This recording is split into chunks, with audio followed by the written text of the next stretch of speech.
Photo వస్తుంది.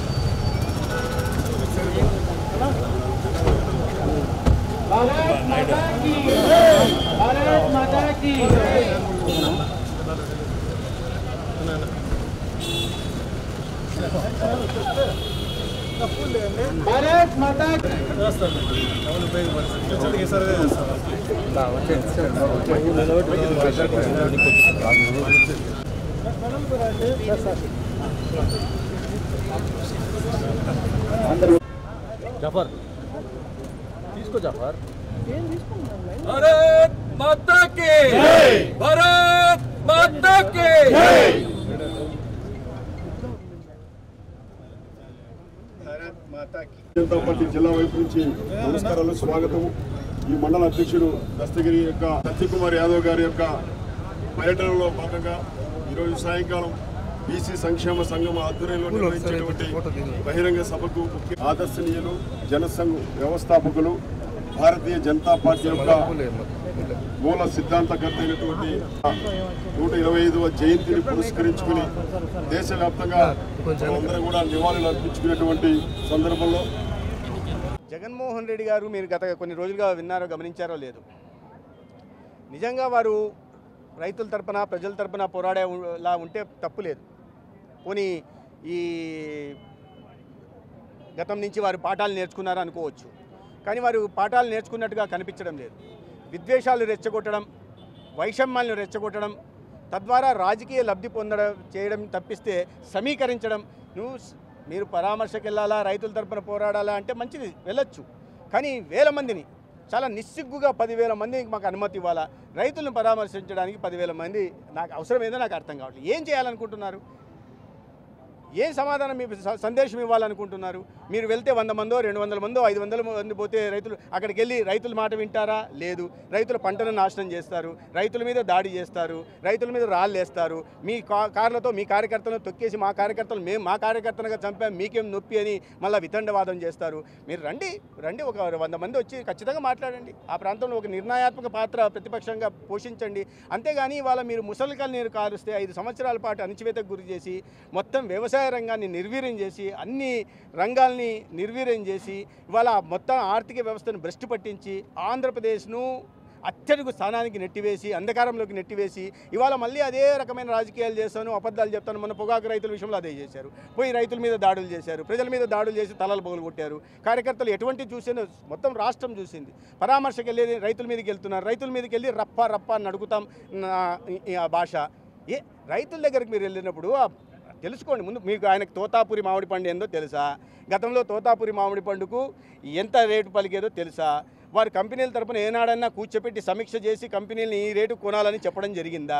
ఏనాడైనా market intervention చేసే ప్రయత్నం జగన్మోహన్ రెడ్డి గారు 5 సంవత్సరాల్లో చేశారా? ధరల స్థిరీకరణ కోసం 3,000 కోట్లు ఇస్తానని చెప్పి రైతులకు అండగా నిలబడతానని చెప్పి ఒక్క పైసా అయినా విధించాడా? ఇవన్నీ ఏమీ చేయకుండా ఇవాళ రైతులు ఉంది సమస్య ఉంటాయి, అందుకని మార్కెట్ ఇంటర్వెన్షన్ వస్తుంది. పదే ముఖ్యమంత్రి చంద్రబాబు నాయుడుకి సమీక్ష నిర్వహించారు. ఆ వ్యవసాయ శాఖ మంత్రి పూర్తి అక్కడికి వెళ్ళి కూర్చొని మాట్లాడడం జరిగింది, కంపెనీలతో మాట్లాడడం జరిగింది. సమస్య పరిష్కారం కోసం చూస్తున్నాం. ఇవన్నీ కాకుండా కేంద్ర ప్రభుత్వాన్ని రాష్ట్ర ప్రభుత్వం నివేదన మేరకు కేంద్ర ప్రభుత్వం కూడా మార్కెట్ ఇంటర్వెన్షన్ చేయడానికి ముందుకుని ఈ విషయాలు ఏదన్నా జగన్మోహన్ రెడ్డి గారికి తెలుసా? లేదా కేవలం రైతుల మీద దాడులు చేయడానికి, రైతుల మీద హత్యా ప్రయత్నాలు చేయడానికి ఆయన వెళ్తానంటే మాత్రం చట్టం ఒప్పుకోదు, రాష్ట్రం చూస్తా ఊరుకోదు. ఇటువంటి ఒక వికృత మానసిక తత్వం ఉన్న వాళ్ళని ప్రోత్సహించే ప్రసక్తే లేదు. మీరు అధికారం ఉంది, ఎమ్మెల్యేగా గెలిచారు, 11 స్థానాలు కూడా గెలిచారు రాష్ట్ర వ్యాప్తంగా మీ పార్టీ. కాబట్టి మీరు 11 మంది ఎమ్మెల్యేలు అండి, మీకు 3 ఎంపీలు కూడా ఉన్నారు, 3-4 ఎంపీలు కూడా వెళ్ళండి. అంతేగాని 10,000 మందితో ఏం దండయాత్రకు పోతున్నారా రైతుల మీదకి? జనాల్ని వేసుకొని ఎక్కడికి పోతారు? ఎవరి మీదన్నా గొడవకు పోతారు, లేదా చూపించుకోవడానికి పోతారు. మీరు రైతులు పరామర్శకు పోతా, రైతుల సమస్యలు వినడానికి పోతా, 10,000 మందితో పోయి మీరు రైతుల సమస్య వింటారా? 10,000 మంది అంటారు, అటు తీసుకెళ్ళి 20,000 మంది సమీకరించుకుంటారు. నేను మొన్న చూసా, నేను ఏది రాప్తాడు ఈయన వచ్చిన రోజు నాకు అందరు మదనపల్లి నుంచి, పొద్దుటి నుంచి, అన్ని చోట్ల తిరుపతి నుంచి ఫోన్లు చేస్తున్నారు. అన్న నువ్వు వస్తున్నావు అంట కదా అని. అవునా, నేను ఊర్లో ఉన్న మీరెందుకు వస్తున్నట్టే మాకు ఫోన్లు చేశారు పార్టీ, మమ్మల్ని అందరూ రమ్మని. దేనికి రమ్మనిందంటే ఎవరో కార్యకర్త చనిపోయాడు పరామర్శకు తిరుపతి నుంచి మీకేం పనయ్యా, కడప నుంచి మీకేం పనయ్యా అంటే మా పార్టీ చెప్పింది. అంటే జన సమీకరణ ఆడ చూపించాలా బలం, హెలికాప్టర్ను దోసేయాలా, హెలికాప్టర్ ఎక్కడ కొట్టాలా, అది చేసి ఏదో దాడులు చేస్తున్న ప్రయత్నంగా ఈయన ప్రభుత్వం ఆయనకు పాపం రక్షణ ఇవ్వలేదు. ఇటువంటి ప్రజలు నమ్మే పరిస్థితులు లేరు. అయిపోయింది, 5 సంవత్సరాలు నమ్మారు. మీరు నెత్తిన చేతులు పెట్టి ముద్దులు పెట్టి తర్వాత శటగోపం పెట్టిన విషయాన్ని ప్రజలు మర్చిపోలేదు. కాబట్టి ఇటువంటి రాజకీయాలు ఇప్పటికైనా మానుకొని ఒక నిర్మాణాత్మకమైన పాత్ర పోషిస్తే ప్రజలు భవిష్యత్తులో ఆదరించే అవకాశం ఉంది. లేకుంటే అబద్ధాలు చెప్పుకుంటా అబద్ధాలు మేము చెప్తున్నాం కదా ప్రజలందరూ నమ్మేస్తున్నారంటే ప్రతిరోజు రాస్తుంటారు పేపర్లో.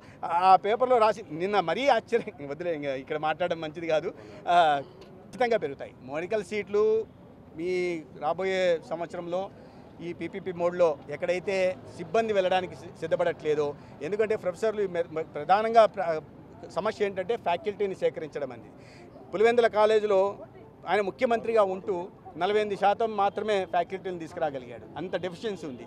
సో నాణ్యమైన వైద్య విద్యను అందించాలంటే ప్రొఫెసర్లు, అసోసియేట్ ప్రొఫెసర్లు, అసిస్టెంట్ ప్రొఫెసర్లు, ట్యూటర్లు, ఇతర సిబ్బంది అవసరం. కాబట్టి ఏ పట్టణాలను అయితే ఇవాళ చిన్న పట్టణాలను ఎన్నుకున్నారు మెడికల్ కాలేజీలకి, అక్కడికి వెళ్ళడానికి ఎవరు సిద్ధపడట్లేదు.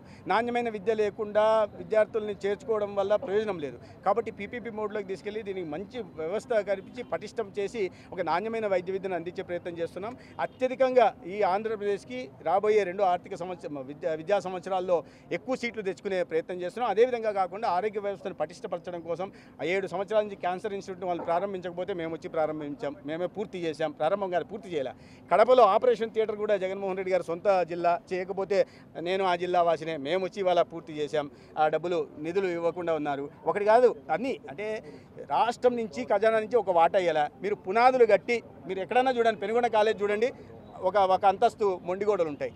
పాలకొల్లు వెళ్ళండి, పునాదులు ఉంటాయి. లేదా చీపురుపల్లి వెళ్ళండి, పునాదులు ఉంటాయి. పార్వతీపురం వెళ్ళండి, టెండర్లు లేవు. కానీ ఆయన రోజు చెప్తుంటాడు నేను ఇన్ని కాలేజీలు కట్టాను. అరే పునాదులు వేసి నేను కాలేజీ కట్టానంటే ఏ లోకంలో ఉన్నా ఏ మాయలో ఉన్నావో చెప్పాల్సిన అవసరం ఉంది. మీరు తాడేపల్లి భవనాన్ని పునాదులు కట్టి ఇంట్లోకి పోయి చేరారా? లేదు కదా.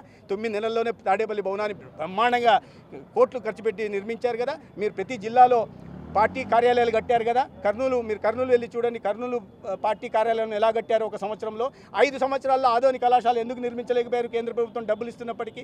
అదేవిధంగా మీరు రిషికొండ మీద బ్రహ్మాండమైన 452 కోట్లతో ఒక భవనంగా నిర్మించుకున్నారు కదా కుటుంబానికి. మరి పేద విద్యార్థులు చదవాల్సిన వైద్య కళాశాలను నిర్మించాలనే కనీస బాధ్యత ముఖ్యమంత్రిగా మీకు లేదా? కాబట్టి మీ సొంత ప్రయోజనాలు, మీ కుటుంబ ప్రయోజనాలు, మీ ఖజానా నింపుకోవడం మీద ఉన్న దృష్టి ఈ రాష్ట్రంలో వైద్యం మీద కానీ, ఆరోగ్యం మీద కానీ, వైద్య విద్య మీద కానీ పెట్టని జగన్మోహన్ రెడ్డి గారు ఇవాళ తన పేపర్లో రోజు ఉంది కదా పేపర్ అని చెప్పి జర్నలిజం విలువల్ని తుంగలు దొక్కి చెప్తే ప్రజలు నమ్మే పరిస్థితి లేరు. రాబోయే ఒక సంవత్సరంలో చాలా మార్పు తీసుకురాగలిగాం. చాలా అంటే ఇంకా సంతృప్తికరమైన మార్పు రావాల్సిన అవసరం ఉంది. దానికోసం కూటమి ప్రభుత్వం పనిచేస్తోంది. గౌరవ ప్రధానమంత్రి నరేంద్ర మోడీ గారు అత్యంత సహకారాన్ని కూడా అందిస్తున్నారు. కాబట్టి రాబోయే రోజుల్లో ఈ మార్పుని రాష్ట్ర ప్రజలు చూస్తారు. ఇప్పుడు ఏం మాట్లాడతారో తెలియదు. ఇప్పుడు వీళ్ళకు ఓటమి తర్వాత అందరికీ అదేదో సినిమాలో మైండ్ అంటారు కదా, మైండ్ దొబ్బినట్టుంది.